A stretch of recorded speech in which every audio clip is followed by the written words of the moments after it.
हरि बोल, दंडवत प्रणाम।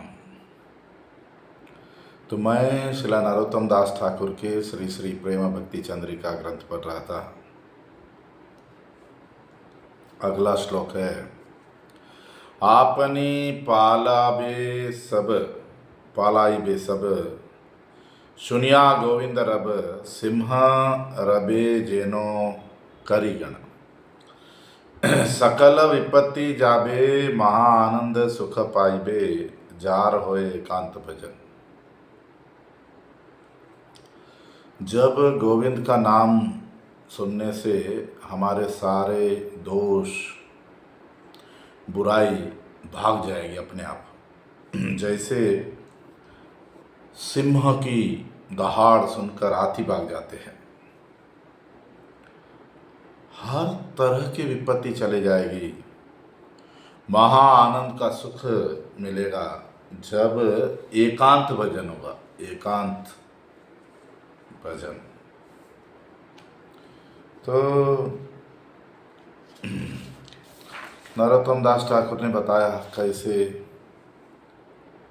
काम क्रोध सबको भगवान की सेवा में लगा दिया तो हमारी जो भी दुविधा है, दोष है, बुराई है, वो सब भाग जाएंगी। जैसे सिंह की दहाड़ सुनकर जंगल में हाथी भाग जाते हैं। ध्वनि तो यहाँ ध्वनि क्या है? गोविंद नाम। जब हम इमली के बारे में बताते, इमली, तो कभी कभी मुंह में पानी आ जाता है, और जब हम भूत प्रेत का नाम सुनते तो कभी कभी डर भी लग जाता है। अगर इस जगत की चीज़ों को सुनकर, शब्द को सुनकर हमारे में ऐसी चीज़ें हो सकती है, तो जब हम भगवान गोविंद का नाम लेंगे, उनके गुणगान करेंगे, उनकी लीलाएं सुनेंगे, पढ़ेंगे, तब उसका फल क्या होगा? भगवान का नाम सुनने से प्रेम की, भगवान का हरि नाम करने से, गुणगान करने से प्रेम की प्राप्ति होती है। तो जब गोविंद का नाम करते हैं तब भी हमारी बुराइयां, दोष भाग जाते हैं। स्कंद पुराण में बताया, गोविंद नामना यह कश्चिन नरो भवति भूतले कीर्तनादेव तस्यापि पापम जाति सहस्त्रदा। इस धरती पे कोई अगर गोविंद का नाम लेता है तो उसके हजारों पाप तब चले जाते हैं। इसको नामाभास कहते हैं। चैतन्य चरित्रामृत में बोला, यद्यपि अन्यत्र संकेत होय नामाभास तथापि नामेर तेज ना होय विनाश। कहीं कहीं संकेत के रूप में होता है नामाभास, फिर भी भगवान नाम में बुराई का नाश करने का शक्ति होता ही है। तो भगवान नाम और भगवान अभिन्न है, तो भगवान के नाम का आभास करने में भी विशेष चीज़ें होती है। जैसे सूर्य के प्रतिबिंब में भी हल्का सा जैसे शक्ति होता है, ऐसे नामाभास में शक्ति कम है, फिर भी हमारे जो हम कहते हैं धर्म, अर्थ, काम, मोक्ष, मुक्ति दिलाने की शक्ति नामाभास में है। तो पाप का नाश होना, हमारे दुख जाना या हमारे दुश्मनों का नाश होना, इसमें क्या बड़ी बात है? इसीलिए नरोत्तम दास ठाकुर कहते हैं, सकल विपत्ति जाबे महा आनंद सुख पाइबे जार होए एकांत भजन। जो एकांतिक भजन करता है उसकी सारी विपत्तियां चली जाती है, महा आनंद की प्राप्ति होती है। तो एकांत भजन का मतलब एक दृष्टि से कि कृष्ण प्रेम चाहिए या कृष्ण की सेवा चाहिए या कोई एक इच्छा रखकर आध्यात्मिक इच्छा तब होगा ऐसे। जैसे मन पूर्ण रूप से भगवान को आश्रय ले ले, शरणागत हो जाए। श्रीला बलदेव विद्याभूषण जी लिखते हैं गोविंद भाष्य में कि जो भगवान श्री हरि की भक्ति करते हैं और फल की इच्छा रखते हैं, वे भी भक्ति है, मगर एकांत भक्त वो है जो भगवान से पूर्ण रूप से शरणागत है, जिसकी आसक्ति भगवान में पूर्ण रूप से है।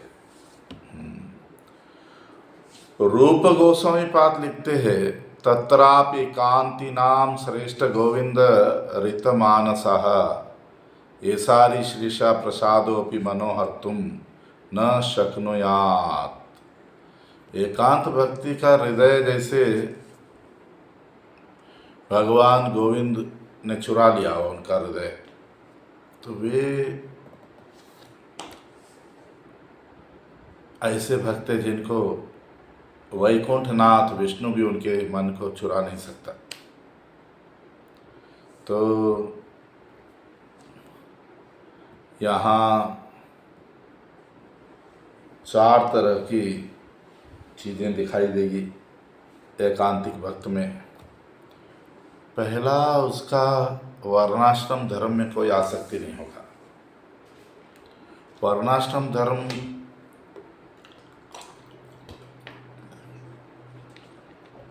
भी भगवान का ही बनाया हुआ है, और वर्णाश्रम धर्म जैसे ब्रह्मचर्य, गृहस्थ, क्या बोलते हैं, वानप्रस्थ और संन्यास, ये आश्रम हुए 4 वर्ण हैं, ब्राह्मण, क्षत्रिय, वैश्य और शूद्र। ये भी एक तरह से इस जगत में हमें आसक्त कर देते हैं। हाँ, एक विभाजन है, एक पता चलता है कौन क्या है, मगर फिर वहाँ भी आसक्ति, प्रतिष्ठा का डर होता है। एकांतिक भक्त वर्णाश्रम में आसक्त नहीं। दूसरी बात, कर्मों में भी आसक्त नहीं और इस जगत के ज्ञान में भी आसक्त नहीं। कर्मी क्या करता है, कुछ करता है तो फल की अपेक्षा तो रखता है। तो फिर से वही बोल रहा हूँ, आज मठ, मंदिर, धाम में भी कर्मी लोग आ गए। मंदिर में सेवा करते हैं बहुत लोग, तो पगार, सैलरी लेते हैं महीने का। पुजारी हो सकता है, रसोई बनाने वाला हो सकता है। आजकल तो हर डिपार्टमेंट होते जा रहे हैं मंदिरों में भी, वहाँ भी तो भी कर्मी है एक तरह से। ज्ञानी जो एकांतिक भक्त है वो कभी सेवा का या अपने कर्म कर्तव्यों का फल की अपेक्षा नहीं रखता। बस उसको तो गोविंद में विश्वास हो गया, अपना काम करता है, इच्छा है कि बस भगवत कृपा हो जाए, भगवान संतुष्ट हो। वो कभी दुखी नहीं है कि मुझे रोग क्यों हो गया, मुझे बुढ़ापा क्यों हो रहा है, मेरे जीवन में ऐसा क्यों हो रहा है। न वो सुखी है कि यहाँ सब कुछ अच्छा चल रहा है। देखो मैं बीच में भी किसी को बोल रहा था, दुख में तो हर कोई भगवान को याद करता है, सुख में जो याद करता है वो भक्त है। कि हर तरह का सुख है, मगर ये सुख नहीं चाहिए भगवान। मुझे आपकी सेवा चाहिए, मुझे आपके कमल चरण चाहिए, ये भाव। सुख दुख जय पराजय, दिन रात, जवानी बुढ़ापा, एकांतिक भक्त चाहता है बस गोविंद का सुख, गोविंद का संग, गोविंद का स्मरण, गोविंद की सेवा। तो ये कर्मी ज्ञानी कैसे होते हैं? कर्मी लाभ पूजा प्रतिष्ठा की इच्छा रखता है, कर्मी फल की अपेक्षा रखता है, कर्मी सुखी होना चाहता है इस जन्म में अगले जन्म में। और ज्ञानी को क्या है कि मैं ये जानता हूँ, मैं वो जानता हूँ, वो जानता हूँ, मुझे ये जानना है, वो जानना है। वो कभी सेवा नहीं करेगा। हो सकता है उसको गोलोक धाम का भी ज्ञान है, उसको वैकुंठ का भी ज्ञान हो, मगर अगर सेवा भाव नहीं है तो ऐसा ज्ञान रख के क्या फायदा। तो एकांतिक भक्त पहला वर्णाश्रम धर्म में आसक्ति रहित है, वैसे ही कर्म और ज्ञान में भी आसक्त नहीं। तीसरा, जीवन के हर परिस्थिति में भगवान में आकर्षण रहना। वही बोल रहा था, जीत में तो कोई भी, हार में तो कोई भी भगवान को दुख में याद कर लेता है, मगर जीत में याद करना, जीवन के सुख में भगवान को याद करना। कभी कभी ऐसी परिस्थिति आ जाती है कि जो कर्मी हैं, ज्ञानी हैं, या कुछ लोग भगवान को छोड़ देते हैं, भगवान का नाम छोड़ देते हैं, या कोई और देवी देवता की शरण ले लेते हैं कि हमारा ठीक हो जाए। देखिए,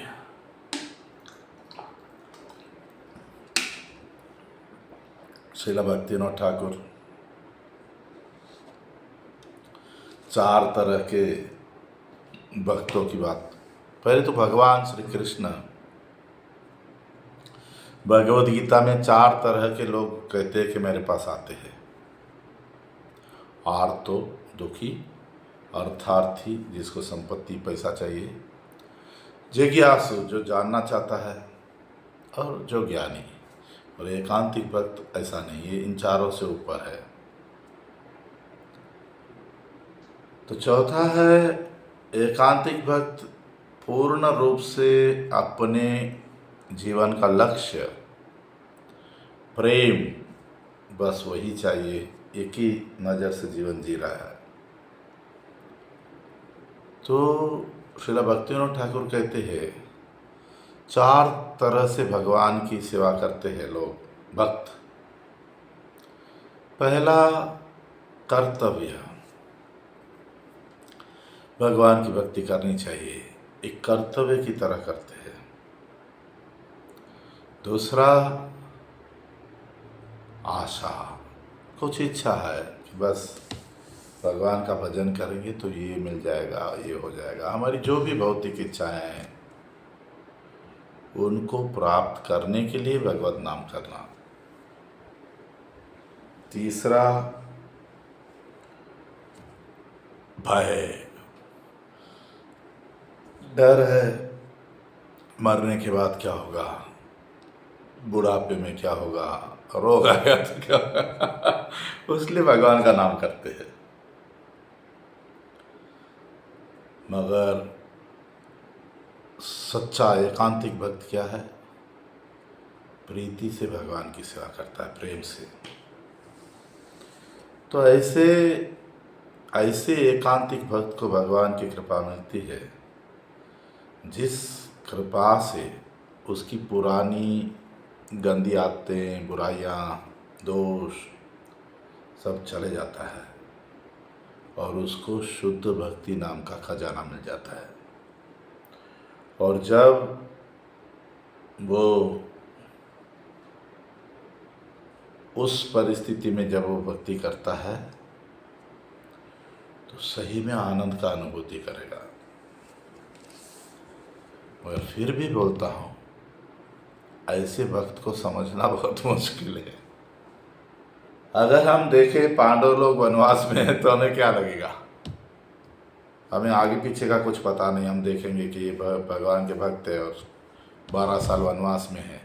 या हम 20 साल की मीराबाई को देखें, जिसके माता पिता मर गए, पति मर गया, सास ससुर मर गया, उसको राणा ने 20-25 साल की उम्र में राजस्थान से भी बाहर निकाल दिया था।